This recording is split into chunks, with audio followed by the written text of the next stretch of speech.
इंसान का जीवन कब क्या मोड़ ले ले कोई नहीं कह सकता। जी हाँ, हम बात कर रहे हैं आर्य कॉलोनी में रहने वाली सोशल वर्कर शारिका नायडू की। उनके मन में ऐसा परिवर्तन हुआ कि वो सांसारिक मोह माया को छोड़कर सादगी भरे जीवन को अपना लिया है।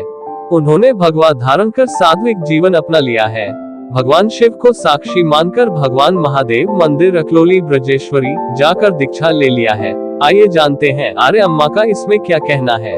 हर हर महादेव। क्या कहना चाहेंगे, संसारिक मोह माया छोड़कर अब आप दूसरी तरफ प्रस्थान कर रही हैं, किस वजह से इतना परिवर्तन आया मन में? सबसे पहले नमस्ते, हर हर महादेव। मन का जो रफ्तार होता है इसका कोई हाथ पांव नहीं होता। वो जब चाहे जो दिशा में भगवान चाहे वहाँ घूम जाता है। तो बस मैंने भी सोचा इसी तरह मेरा भी मन परिवर्तन हो गया। मैंने सोचा चलो, मैं तो पूजा पाठ बहुत बचपन से करते आ रही हूँ, तो मैं अध्यात्म की तरह मुड़ गई। कहाँ गए थे आपने? कुछ दीक्षा वगैरह लिया है या क्या कैसे मैंने दीक्षा लिया है वज्रेश्वरी में, सोमनाथ महामंदिर में। और मेरे जो गुरु है वो साक्षात महाशिव है। और मैं इंसानों से ज़्यादा शिव जी को मानती हूँ। तो मैं किसी इंसान को अपना गुरु होने का खिताब नहीं दे सकती, इसलिए मैंने स्वयं से अपने मन को परिवर्तन करके शिव को साक्षी रख के दीक्षा ली है।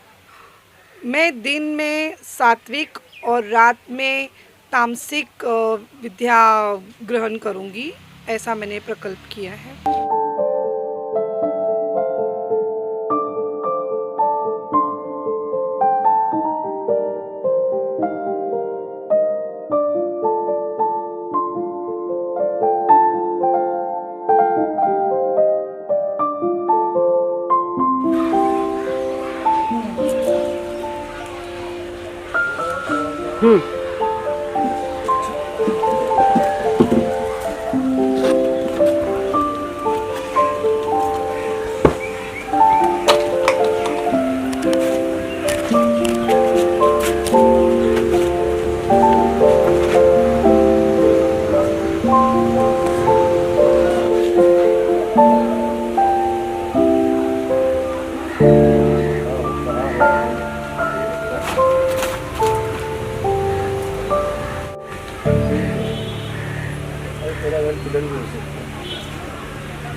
बचपन से मेरी नानी के साथ में हम लोग पले बड़े, नानी के साथ में ज़्यादा रहे। तो मेरी नानी हम लोगों को अच्छे अच्छे मंदिर ले जाती थी, अच्छे अच्छे महाकुंभ में भी घुमाती थी, अच्छे अच्छे देवी देवता मंदिर। और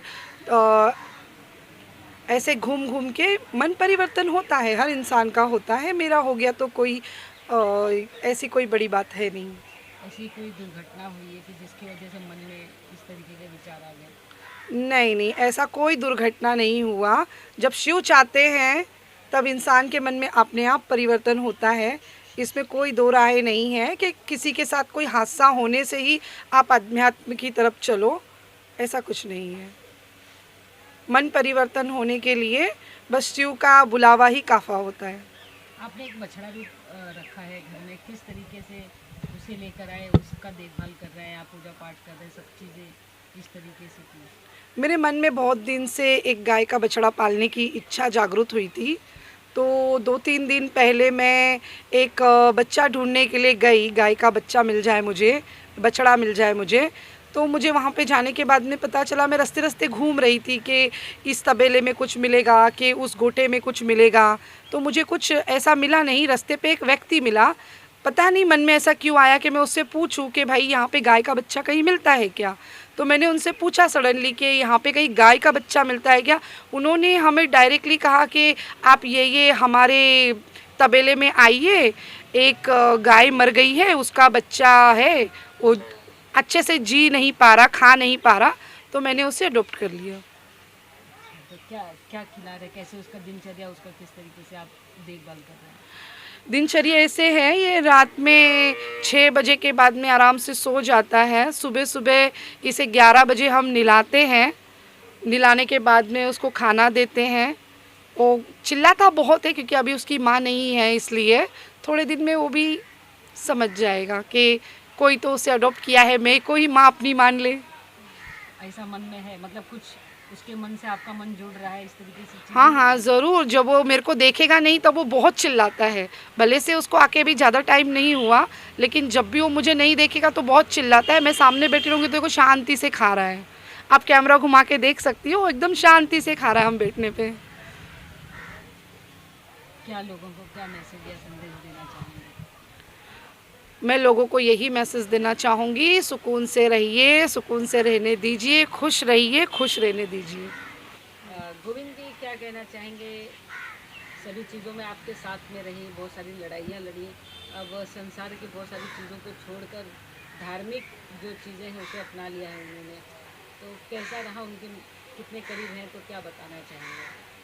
बहुत खुशी की बात है, आज के डेट में आध्यात्मिक जीवन से हर कोई जुड़ रहा है। तो मुझे खुशी की बात है, जीवनधारा संघ की जो महासचिव है महाराष्ट्र की सारिका जी, आज वो भी आध्यात्मिक जीवन की तरफ मुड़ गई है। और हम महादेव से प्रार्थना करेंगे कि इनकी जो भी मनोकामनाएं हो पूरी हो और लोगों को शिक्षा की तरफ ले जाए और आध्यात्मिक जीवन की तरफ लोगों को भी जोड़े। जिसके साथ धन्यवाद। आप किस तरीके से उनका साथ देंगे इन सारी चीज़ों में? मैं इस चीज़ों में हमेशा इनके साथ खड़ा हूँ, क्योंकि आध्यात्मिक चीज़ें में हर किसी को आना चाहिए, हर लोगों को पूजा पाठ की तरफ जाना चाहिए। आज संसार में मतलब बहुत अलग अलग तरीके से लोग काम करना शुरू कर दिए, तो अगर हमारा कोई मेंबर्स इस चीज़ों को आगे बढ़ाता है तो हम भी चाहेंगे कि लोग इनसे जुड़े और आगे इस चीज़ों का पालन करते रहें। आप भी एक ब्राह्मण परिवार से ताल्लुक़ रखते हैं, तो किस तरीके से कुछ आपने भी टिप्स वगैरह दिया या कुछ कोई चीज़ें बताई? नहीं, हमने तो यही बोला था, हमसे जब चर्चा हुई कि हम आध्यात्मिक जीवन की तरफ जा रहे हैं, हम पूजा पाठ करते रहेंगे, तो हमने भी कहा ये चीज़ अच्छी बात है, क्योंकि देखो ब्राह्मणों का तो काम ही होता है कि लोगों को ज्ञान की तरफ ले जाए, पूजा पाठ की तरफ ले जाए। तो हमसे जब पूछा गया तो हमने बोला कि नहीं, ये बहुत अच्छी चीज़ है, आध्यात्मिक जीवन की तरफ आपको आगे जाना चाहिए।